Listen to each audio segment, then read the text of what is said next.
Greg Hansen. In the short term, Arizona Wildcats' decision to hire Kevin Sumlin is a home run.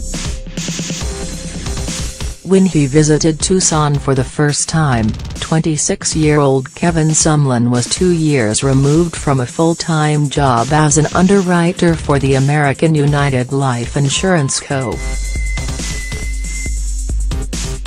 He had quit his well-paying job in Indianapolis because he wanted to be a football coach, a big-time football coach, something that reminded him of his days as a Purdue linebacker when the Boilermakers stunned no.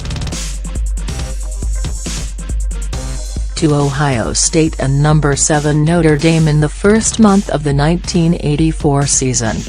What Sumlin saw that late October weekend, 1990, was college football as good as it has ever been in Tucson. Arizona drew 55,520 fans that night, beating Washington State 42-34, as Sumlin, a graduate assistant receivers coach, helped Cougars freshman quarterback Drew Bledsoe through a bumpy 3-8 season. Tucsonans couldn't get enough of the Wildcats, who had gone on the road to beat USC and UCLA, an October sweep in Los Angeles that stirred unprecedented passion for football. The Wildcats averaged 54,074 fans at home in 1990, then a school record, and with future NFL players like Michael Bates, John Fina, Josh Miller and Darrell Lewis on the roster, the Rose Bowl no longer seemed like some silly dream.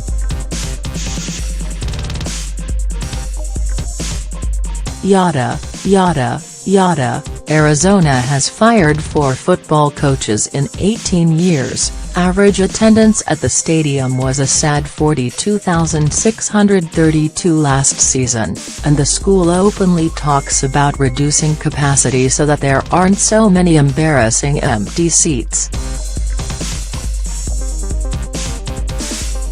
The Rose Bowl? Yeah, right. The young Kevin Sumlin is now 53, a grown man, as Oklahoma State coach Mike Gundy would say. More to the point, he has won 86 games in 10 seasons as a head coach. Do you know how good that is? In its football history, Arizona's best ever 10-year total is 71 wins, and that happened so long ago, 1981-90, that some of the college kids who played on those teams are grandfathers. Sumlin's tires have been kicked and his bumper has been dented, but 6 months ago if you had told any of those 42,632 who sat at Arizona Stadium that they could trade overbearing and detached Rich Rodriguez for the Texas A&M coach, they would have laughed in your face.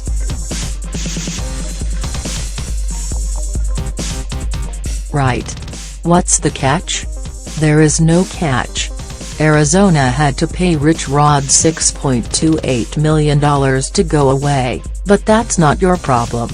With Sumlin as its presumptive football coach, Arizona gets to start over.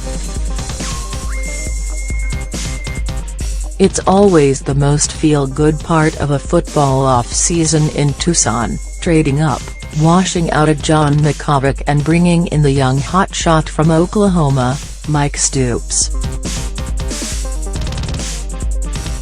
Each time there is a coaching change at a Power 5 conference school, the theme is the same: the new coach will recruit better. He'll A.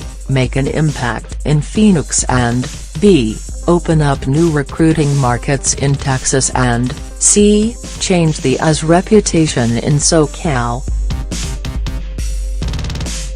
Those are also many of the things Texas A&M fans said and believe after Sumlin was fired on November 26 and replaced 8 days later by Florida State's Jimbo Fisher.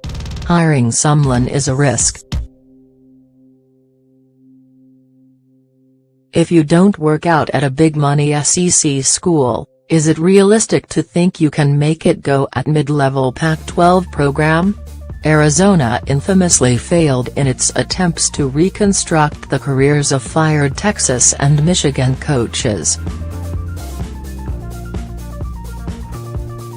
But in the short term, with quarterback Khalil Tate seemingly a perfect fit for Sumlin's offensive schemes, what coach would be better? Not one of those up-and-comers from Troy or Western Kentucky. Either way, hiring a football coach is among the most cleansing acts in college sports. Starting over is so much fun. There was one thing A&M athletic director Scott Woodward said that should encourage fans and those in the athletic department: "Kevin led our program with dignity and character." Dignity and character weren't always a part of Rich Rodriguez's program. When athletic director Dave Heek conducted interviews in concert with the DHL international search firm, the first few hours weren't spent talking about winning percentages and game plans. Discussions about Title IX, gender equity and the candidate's moral code came first.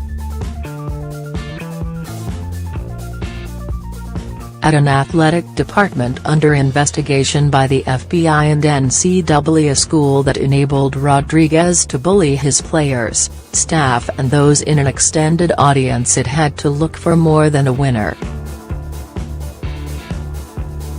It had to first identify a man of character and integrity.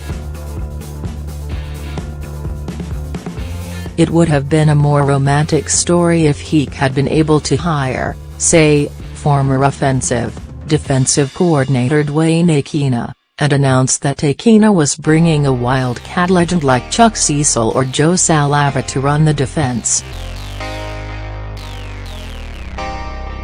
But in the end, Kevin Sumlin becomes Wildcat No.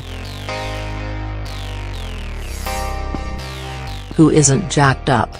Who doesn't think the run for the roses begins anew? At the conclusion of the 2002 season, a football disaster in which players met secretly with President Peter Lickens, complaining about treatment by McCovick, the Wildcats lost the Territorial Cup at home to finish last in the Pac-10.